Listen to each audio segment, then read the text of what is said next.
Hey everybody, welcome back to Better Workdays. I am your host, Andy Morrison from Real Custom Training. This is part 2 of a special conversation with Glenn Ambrose. Now, if you missed part 1, shame on you. How dare you? I forgive you, however. And please stick around. Don't run away to go watch part 1. Stay here. I will catch you up to speed, okay? You can then watch part 2 and then go back and watch part 1. It's fine. You'll be able to hang in there. This is not the Boss Baby movies. You don't need to see the first one to understand the sequels, okay? Better Workdays is just not, it's not as rich a narrative tapestry as the Boss Baby franchise, and frankly, nothing is. I'll catch you up to speed, then you can listen to 2, then go back to 1. Glenn Ambrose is a spiritual advisor and coach. You can learn all about Glenn, the services he provides, the really interesting life he's living, and just, yeah, if you listen to it and you like hearing from Glenn, then you got to check out glennambrose.com. You should. You might benefit as well from checking out Glenn's podcast. It's called Life Lessons and Laughter with Glenn Ambrose. That's how I found Glenn, was through his podcast. I wanted Glenn to come on Better Workdays because as a fan of his podcast, it's given me a lot to think about in terms of how the stuff he teaches in the spirituality arena ties into and applies to and is connected to the stuff I teach in leadership and management development. The stuff I've learned from him has helped me be a better leader, especially to myself in a lot of ways, which then enables me to be a better leader to other people and in my community, and, you know, better husband, better father, all that stuff. Right. It's been hugely helpful. And I just think, since I learned so much from the guy, and really just like the guy and think he's a great person to talk to, I figured, you know what? I bet the Better Workdays audience would like him and learn a lot from him too. So Glenn talked in episode 1 about getting out of your own way sometimes. So allow me to do so. I will get out of my way and I will get out of your way. And I will get out of the way of part 2 of a special conversation with Glenn Ambrose on Better Workdays. How do you, in a spiritual sense, how do you define respect? And I wanted to ask you the same question about love. We talked about love a little earlier, but I wanted to ask you those two things, kind of, because in my workshops, I always, when we have terms, I always say, let's define it, right? What does it mean when we say it? And when I listen to your podcast, words like that'll get used. And I'm learning now, like, oh, okay, in spiritual teaching, love kind of means this. And yeah, so can you elaborate on those terms, Glenn? Yeah, well, like respect, I think respect isn't about an issue. It's about respecting the other person's feelings and thoughts. You know, it's like, if you know, I'll just use it in a, well, actually, no, I'm going to use it as the example I usually give. So like if you're, you know, the typical one is the man leaving the toilet seat up, right? And the woman getting all upset. Now, like, if the man is respecting their wife, they're going to put the toilet seat down just because she asked. It doesn't hurt you as a man to put the toilet seat down.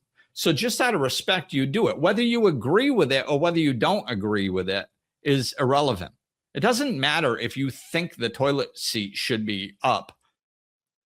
She's asking you to do it because she's saying it's important to her. So just put the toilet seat down. Now,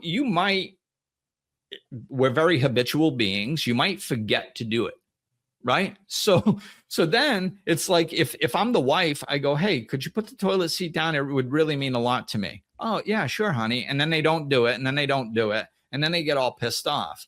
It's like, well, just remind them a few times, maybe even put a sign there, because we are habitual beings and they'll just forget, you know? So we got to take that into consideration.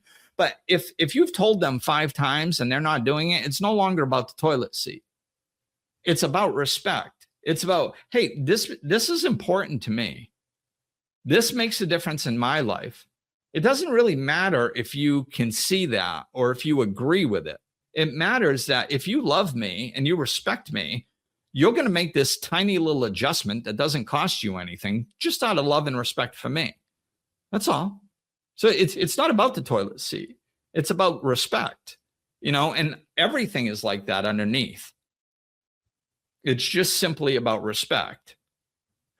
So from a spiritual sense, it, like you said earlier, if you're going into an interview and you make it about the other person, is that kind of a bit of a North Star to in any situation to just look at it in terms of, in that case, you said make the other person comfortable, but in a general sense, is it, how can I best respect this person in this situation? Well, I think with that particular example, it's really about just making them comfortable. You don't, because like, you don't know them well enough, and there's nothing specific to, like, you can't, usually you're walking into a situation that's new with a new person. You don't know how to respect them or what they need or what their desires are. Right. So it's just about, if your intention is to make somebody else feel comfortable, what's interesting is the first thing that you need to do is you need to become comfortable yourself. You can't make somebody else feel comfortable if you're not relaxed, right? So this is how it bypasses the ego. Because if you go, I need to relax, then you tighten up. It's like, don't get nervous. It's like, don't think of the color red. What are you thinking of? I actually am thinking of the color red now. Yeah. Right. It's because, so you can't kind of put pressure on yourself to not do something. Don't feel nervous. You're probably going to feel nervous. So to bypass that, you just make it about the other person. I want to make this person feel comfortable. You don't have to think too much about it or have a plan together as to how you're going to do it. Nothing like that. It's just a vague intention. I'm going to try to make this person feel comfortable and just have a nice conversation with this person. That's all. That's my intention for this interview. And then unconsciously, you automatically relax because you have to accomplish what you're trying to accomplish. So your brain will figure out how to accomplish whatever goal you give it. So if you give it the goal to make this person feel relaxed, it's going to start trying to figure out a way to do that through your behavior and through your thinking. Yeah. So I guess that could be an important practice that could help people in the workplace is that intention setting, before, and again, I feel like in leadership, they'll say, what's your objective going into this meeting? What's your goal? And to me, it's like intention setting is the same kind of school of thought, but maybe a little bit more, objective implies like a business outcome, and you got to be concerned with those. But when it comes to the people aspect of managing, I'd say that's where your intention might come in more. You've got your objectives, but what's also your intention towards this person? How do you, and something I've picked up from your podcast is consider the energy, like, how do I want them to feel? Maybe I have to fire them. Do I want them to feel terrible but respected? Terrible but supported, or just terrible and disrespected?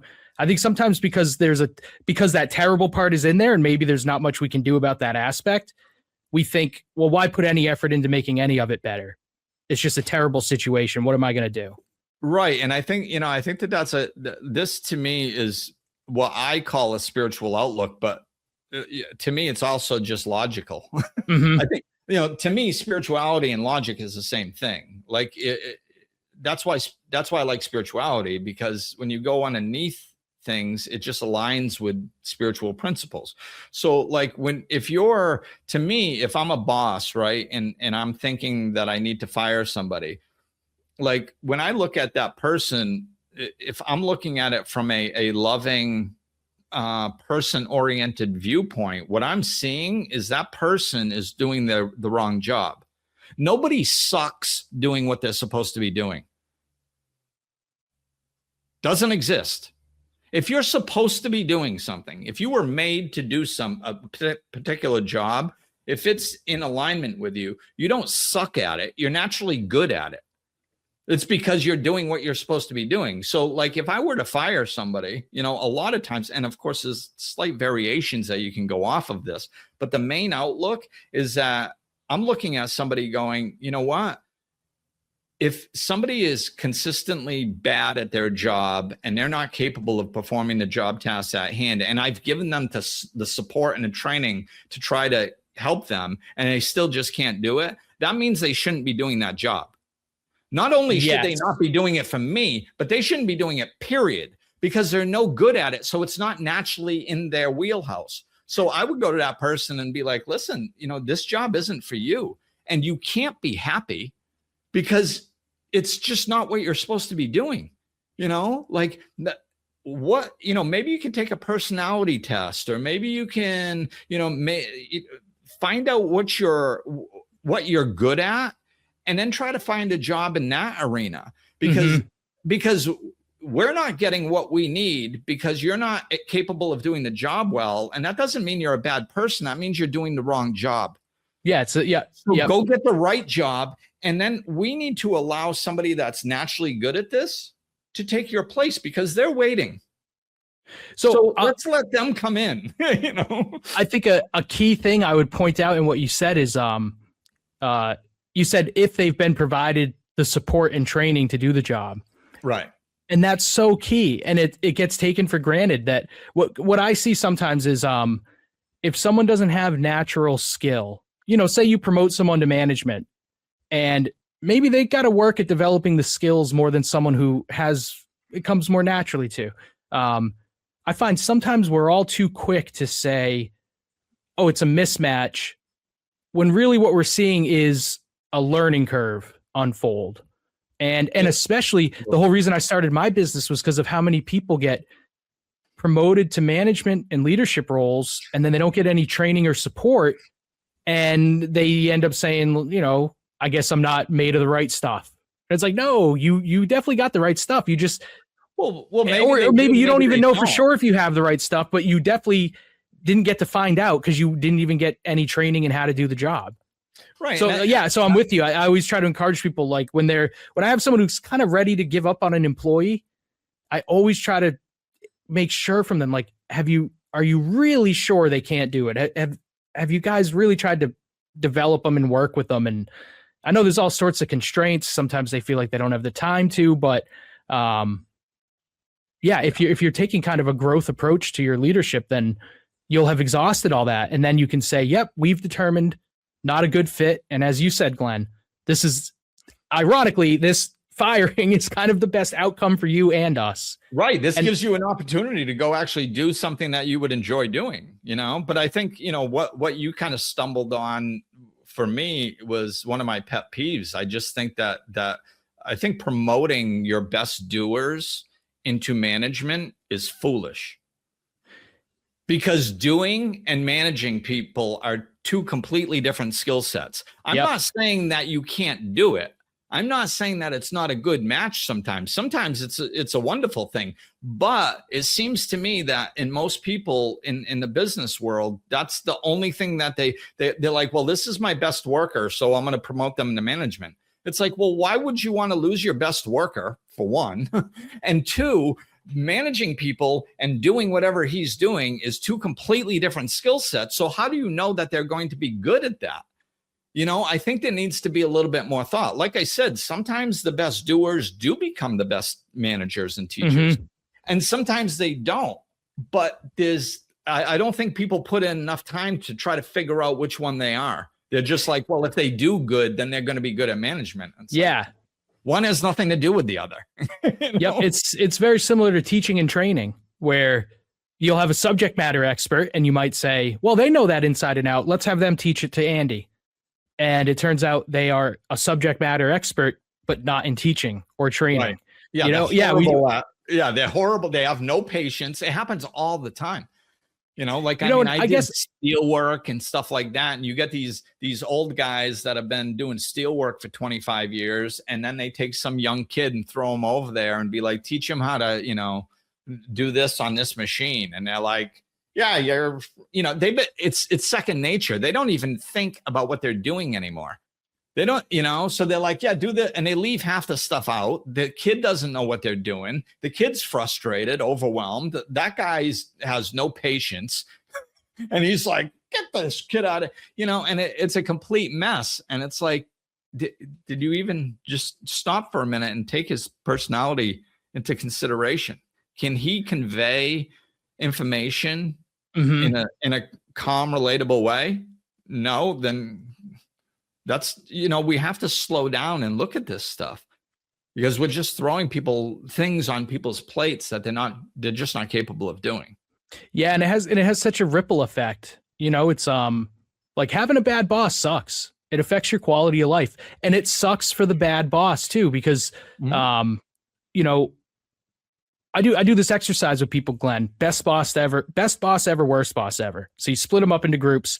One group reflects on best bosses they ever had. And I say, capture the behaviors, right? And qualities. So when you say they're the best boss ever, what they do that makes you say that? And then the other group does the same thing, but with the worst bosses ever. And then I ask them, when we look at the list side by side, how many of us at times have looked a lot like the worst boss ever list? Because there's plenty of stuff in there I did wrong. And then I try to point out, so we're saying worst boss ever, and that kind of implies something about them as a person, and I said, so really, if we were being fair, and I want to encourage everyone to be fair in your leadership style, like what we're really describing here are ineffective boss behaviors. We're actually not describing the people. We're describing things they did that weren't effective in their role.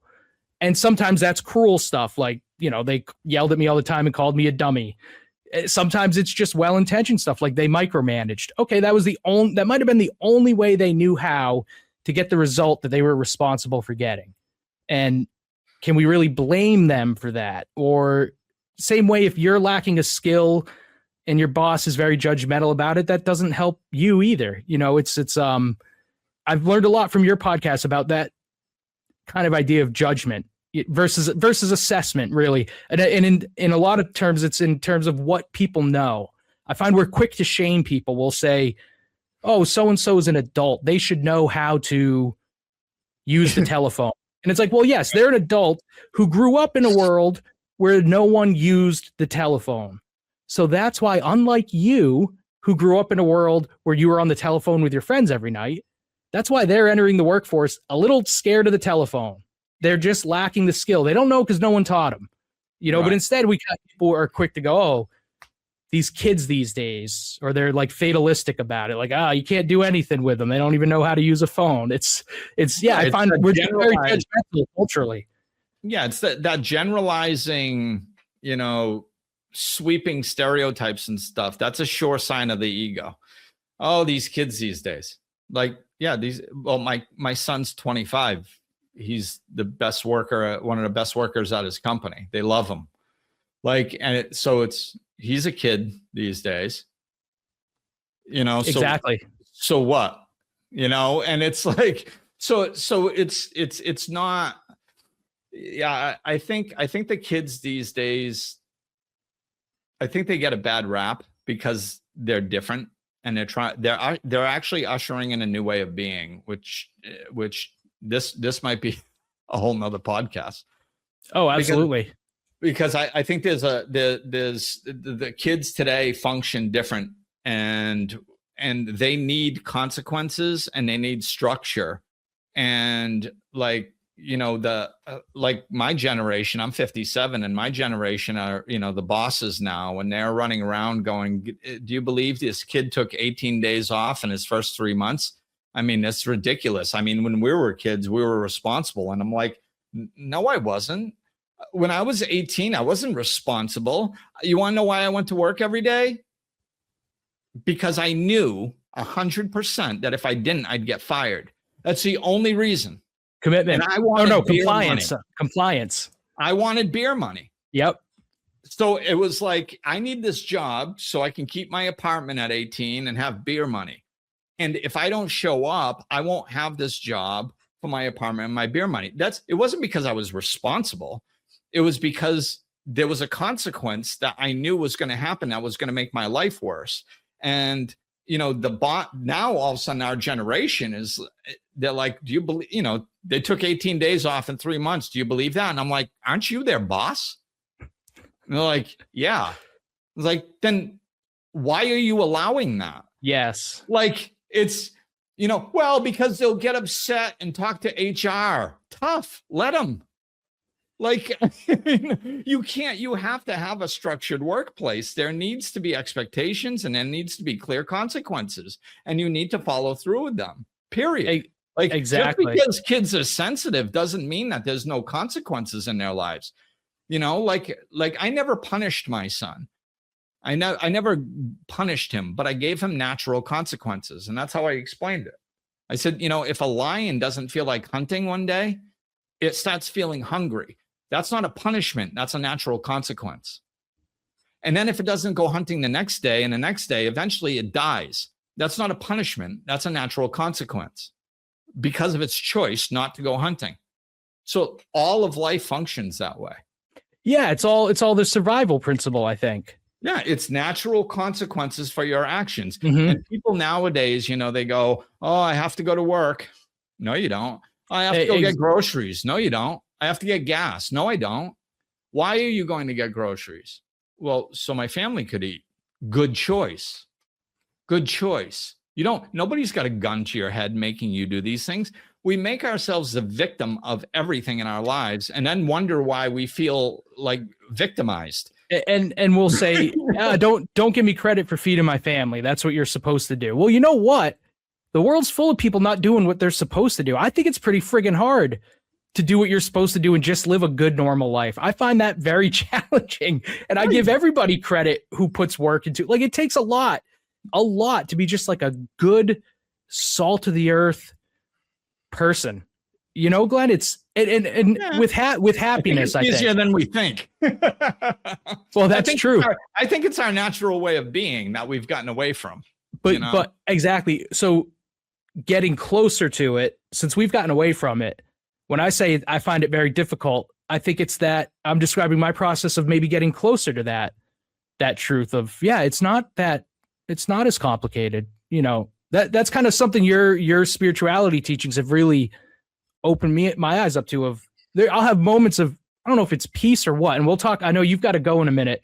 Well, we've got a lot to talk about in the future, but I find professionally, Glenn, as I've achieved more and I'm helping people, I've kind of had to learn to help myself as much as them. Like, I can't help anybody in the world or my kids or anyone if I'm not also taking care of myself. And part of that means prioritizing happiness and fulfillment, which sounds, even now I can feel like, oh, I'm saying something very selfish publicly, but that's right. What I mean. That's how far we've gotten from it, when no, it's just like a fundamental, almost animal truth about the human species. Like, that's kind of what we're here for. We have to give from the overflow. Like, it's, when I'll leave you with this story. Like, when my son was probably around 8 or something, I was putting him to bed and I looked at him and I was like, man, you're my number one priority, bud. Something like that, and he looks at me, he goes, no, I'm not. And I knew what he was saying because I had taught him this, but I wanted to hear it from his perspective, So I said, well, what do you mean? And he says, well, your first priority is your relationship with God. And then your second priority is taking care of yourself so you can take care of me. And then third is me. Mm-hmm. So technically I'm third. And I went, you know what? You're right. And he didn't feel like he was in third place. He understood that my connection with my source, whatever you want to call it, and me taking care of myself gave me the ability to be a good father to him. That's my foundation. That's what gave me the ability to be the person that I wanted to be the man that I wanted to be the father, the employee, the employer. If I'm not taking care of myself, I'm functioning at 50% energy. And if I'm taking care of myself, I'm functioning from 100% energy. Mm-hmm. So everybody in my life gets a better version of me if I take care of me. When I'm not taking care of me, I'm more short-tempered. I have less patience. I can't think as clearly. I function less, effectively. So if I'm not taking care of me, everybody gets a crappier version of me. But if I take care of me, everybody gets the best version of me. Oh, it's a beautiful story, Glenn. And that's exactly why I was so excited to have you join the podcast. And I hope you'll come back and we can keep exploring kind of, like, for example, I'd love to come back and talk about judgment and shame and the role they play in feedback in the workplace and why it's tough to give it and get it from people. Absolutely. Yeah. I had a blast. I love doing this. So let's get back together and do some more. All right. Well, thank you, Glenn. I know you've got to run. I very much appreciate the time. Absolutely. My pleasure. Thank you. All right. Take care. We'll talk. All right, everybody. Thanks for tuning in. Many thanks to Glenn Ambrose for joining me on Better Workdays. Again, glennambrose.com. His podcast is called Life Lessons and Laughter with Glenn Ambrose. Highly recommend you check out both of those things. And Glenn will be back on Better Workdays. I was happy to when he told me that he'd love to come back. Next time we talk to Glenn, we're going to talk to him about judgment. Glenn's got a lot of interesting things to say on the topic of judgment. And I dare say he might even help us stop yelling at other cars out on the roadway, which I know for many of us is a dearly beloved pastime. But Glenn's episode on judgment just might get us to rethink that stellar hobby of ours. That'll be next time Glenn's on. Before then, I've got some local leaders lined up for interviews, and yeah, it's going to be a great season 3 on Better Workdays. One thing I really want to talk to you about, for those of you who are listening or watching from Northeastern Connecticut, check this out. This is an event that I'm hosting here at Real Custom Training. The Better Bosses Book Swap is going to be held Saturday, April 18th from 1 to 4 p.m., 225 Kennedy Drive in downtown Putnam. Now, what is the Better Bosses Book Swap? You bring a book that helped you become a better boss, and you take a book that's going to help you become an even better one. The idea here is get some people together, get them into Real Custom Training to check it out, get some of my clients meeting each other and talking to each other, and get them to do what I think we all have an obligation to ourselves and to others to do, and that is learn and help learn. If you learned something that helped you become a better boss, help someone else learn the same thing. It will obviously help them become a better boss, but it helps you too. If you truly want to master something, teach it to somebody else. Somebody said that once. I don't remember who. So here's how it would work. Take your book. You could bring 7 Habits of Highly Effective People, and you've got 2 options. Donate the used one. I mean, if I were to donate this, look at all these tabs, notes, and stuff I've got in there. This is a treasure trove. You might also say, you know what? I want to keep the one that I marked up. Maybe I confessed something in there that I don't want anyone else to know about, and I don't remember doing it. Let me hold on to this copy. I'm going to go on Amazon, buy a fresh new copy, bring that to the Better Bosses Book Swap, and swap it for another book there. So a little bit of a book swap, a little bit of an open house, a little bit of a networking event. It's going to be a lot of fun. Hopefully it becomes an annual thing. April 18th, the Better Bosses Book Swap at Real Custom Training. Come check it out. Thank you so much for listening to this week's Better Workdays. If this episode helped you, then there's a good chance Real Custom Training could help your entire organization. Visit us online at realcustomtraining.com, and you can learn all about how our leadership development programs are helping people work better together.